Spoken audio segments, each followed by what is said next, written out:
Fred Film Radio. I'm Matt Micucci from the 73rd Venice Film Festival, and this year we're the official online radio station of the festival. We're very pleased to be joined by Alex Summers, who is the composer of the music in Dawson City, as well as John Summers, sound designer.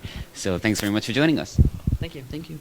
So first of all, could you just talk to us about the origins of your collaboration with director Bill Morrison on this film? Yeah, I started about 3 years ago. This is a really slow motion process to make this film, and I went to Bill's house in New York and watched a rough cut. I got really inspired by the concept and by the visual, and went back to my studio in Reykjavik and wrote and recorded 3 pieces just to get the kind of ideas started, and sent that to Bill, and he was, really feeling it and used it as temp music, and then he edited the film for 2 years probably, just in his own corner, reworking it and finding the thread that he wanted to tell, and going through 100 hours of footage, and then I kind of got back on board 6 months ago, and that's when I started writing and recording and fleshing out the whole full score. And well, take us through the process in a little more detail. So how do you actually construct the music for the film? Well, the first few pieces I wrote, it's fairly abstract. I was just kind of let the mood of the picture settle in, and I knew I wanted to make some music that felt like it was falling apart at times, kind of disintegrated, and kind of the sound was just as important as the music, as the melody and the rhythm. I wanted to have a very specific sound, and that kind of embodied the destroyed picture image, So that was a crucial component, and yeah, just very simple, old-fashioned, just writing themes on a piano, arranging for strings, mellotron, dulcitone, just all kinds of instruments that we have in my studio, and just had different friends coming in and out to perform, and I played stuff myself, and then we got John to do sound design, kind of late in the game, so we could work off of the score, and then it all kind of came together just the last 5 months. What was your work like then in working with all this? Well, at first, the impression that I got was an aesthetic one because of the film being so degraded. Yeah. So my starting point was writing a little bit of software that analyzed the degradation levels, and that I used that to generate like the sound, like when the degradation occurs. So I guess I was focused on sort of solidifying the 3 phases of the film, or trying to solidify as much as possible. And then, as we went, I guess I was more aware of the different story elements also, and but everything was tuned to Alex's score, which was really wonderful and I think unique to do, because a lot of times I guess there's a bit more separation, but because we were brothers, we were just sending files back and forth and really just trying to make it the most integrated experience possible. Yeah, I think it was a name between Bill, John, and myself to have the music and the sound design at times completely blurred, and just it's abstract in moments, and tried to not be too on the nose with all that, Yeah, and it's so even more vital in a film that has no narration to speak of anyway, so it's incredibly important. Wonderful job, guys. Thanks very much for talking to us about it. Yeah, thank you very much. Thank you. And this is Fred Film Radio, the Festival Insider.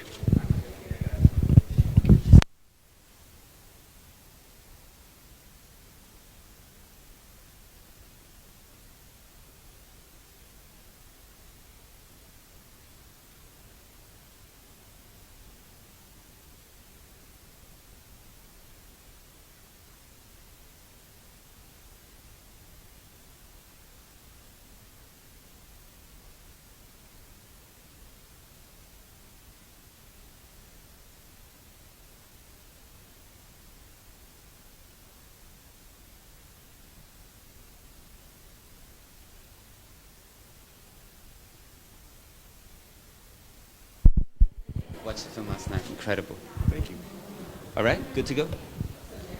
Fred Film Radio. I'm Matt Micucci from the 73rd Venice Film Festival, and this year Fred is the official online radio station of the Venice Film Festival, and we're very pleased to be joined by Bill Morrison, director of Dawson City, Frozen Time. Thanks very much for joining us. Glad to be here. Thanks. So where do we start with this film? First of all, how did the kind of where did this concept come from? I guess this is a story that had been in the ether, since I've been in art school. The discovery was made in '78. It was a sort of a well-known news story among archival film aficionados. I have realized since I started making the film that people who are younger than me had never heard of the story, whereas people that from archival film world who are older than me were familiar with it. So perhaps it was one of these stories that was in danger of getting forgotten. At any rate, it was something that I had probably heard about in long ago as the 1980s and early 90s, and had kind of kept in my back pocket as a subject matter for a film I'd like to explore, especially if I could use the film itself to tell the story, as I've done before, and sort of using this metaphorical use of the footage.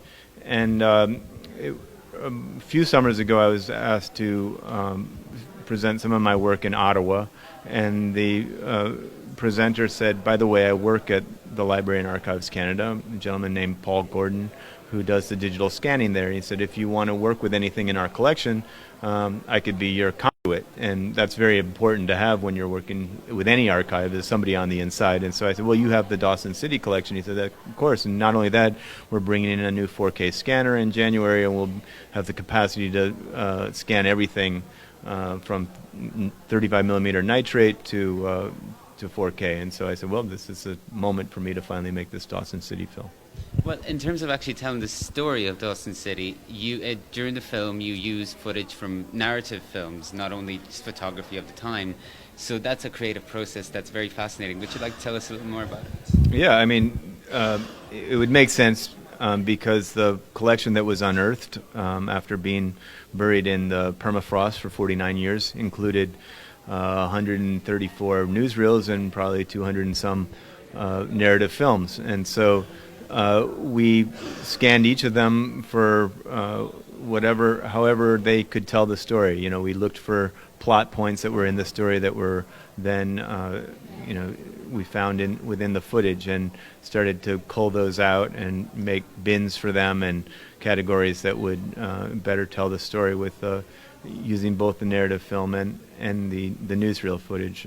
I found both of them really compelling, though of course the silent filmmaking is almost it's an archaic way of telling a story now. So in a sense, I'm taking it out of its context where it was used to tell the original story, to tell a different story. Right, and also you tell your story almost in a silent film way. Yeah. You know, and by doing so, it's quite a challenge to do so. Of course, the music becomes also very important. The music plays by Alex Summers, was the composer who worked on this. He played an enormous role in telling the narrative. But of course, is a silent film collection. It's a collection that was buried because it was silent, because it didn't have any value as a talkie, and therefore it was justified to tell the story in the style of a silent film. There's an enormous amount of text to read, but I feel like that puts you in the sort of meditative headspace that viewers of silent films had. Fantastic. Well, look, I think that's all the time that we have, but it was a fantastic film. Thanks very much for joining us and talking to us about it. And we'll be screening at the London Film Festival October 6th and 7th. Try to catch us there. Wonderful. Thanks very much. And this is Fred Film Radio, the Festival Insider.